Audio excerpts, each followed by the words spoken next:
പേര് വന്ന വഴി എന്നിങ്ങനെ എന്നറിയാനായിട്ട് ഞാനിന്ന് നിൽക്കുന്നത് ആറ്റിങ്ങലിനടുത്തുള്ള ആലങ്കോട് എന്ന സ്ഥലത്താണ്. അപ്പോൾ ആലങ്കോടിന് ആലങ്കോട് എന്ന പേര് വരാനുള്ള കാരണം എന്തായിരിക്കും എനിക്കറിയില്ല. നമുക്കൊരു കാര്യം ചെയ്യും, ഇവിടുത്തെ പ്രദേശവാസികളോടൊന്ന് ചോദിച്ചാൽ.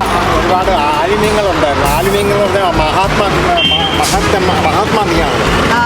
അങ്ങനെ വേണം ഈ ആലങ്കോട് എന്നുള്ള പേര് വന്നത്. പിന്നെ ഇവിടെ ഒരു ആലുണ്ടായിരുന്നു, ആലങ്കോട് ജംഗ്ഷൻ. ആ ആലുള്ളതുകൊണ്ട് ആലങ്കോട് ആലുള്ളത് കൊണ്ട് ആലങ്കോട്. ആലിപ്പം മുറിച്ച് മാറ്റിയില്ല.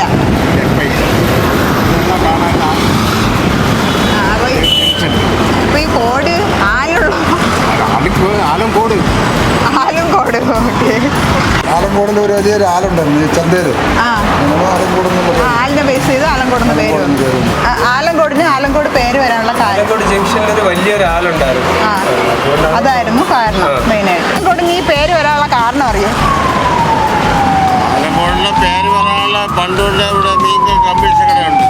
അവിടെ ഒരു വലിയ ആലുണ്ടായിരുന്നു. അതാണ് ആലങ്കോട് എന്ന് പറയുന്നത്.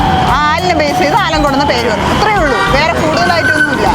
അത് ആല് മുറിക്കുന്നതൊക്കെ നമുക്കറിയായിരുന്നു. അവിടെ നല്ലൊരു ആലുണ്ടായിരുന്നു. അങ്ങനെയാണ് ആലങ്കോടെന്ന് വന്നിട്ടുള്ളത്. ആലങ്കോടിന് ആലങ്കോട് എന്ന പേര് എങ്ങനെ ലഭിച്ചു എന്നുള്ള ഒരുപാട് കാരണങ്ങൾ നമ്മൾ കേട്ടു. മെയിനായിട്ട് പറയുന്നത് ഇവിടെ മെയിനായിട്ട് ഒരു ആലുണ്ടായിരുന്നു. ആ ആലിനെ ബേസ് ചെയ്തിട്ടാണ് ആലങ്കോട് എന്ന പേര് വന്നത് എന്നാണ് എല്ലാവരും പറയുന്നത്. അപ്പോൾ നിങ്ങൾക്ക് എന്തെങ്കിലുമൊക്കെ അഭിപ്രായം ഉണ്ടെങ്കിൽ ഞങ്ങളെ കമൻറ്റ് രൂപേണ അറിയിക്കണം. കാര്യം ഈ ആലങ്കോട് താമസിക്കുന്ന ആരെങ്കിലുമൊക്കെ പ്രേക്ഷകർ കാണുമല്ലോ നമ്മുടെ ഈ വീഡിയോ കാണുന്ന, അവർക്ക് എന്തെങ്കിലുമൊക്കെ കൂടുതൽ കാര്യങ്ങൾ അറിയാൻ പറ്റും. അപ്പോൾ അവരുണ്ടെങ്കിൽ ഞങ്ങളെ കമൻറ്റ് രൂപേണ അറിയിക്കുക. അപ്പോൾ ഈ പേര് വന്ന വഴിയുമായി മറ്റൊരു എപ്പിസോഡിൽ കാണാം. Bye bye.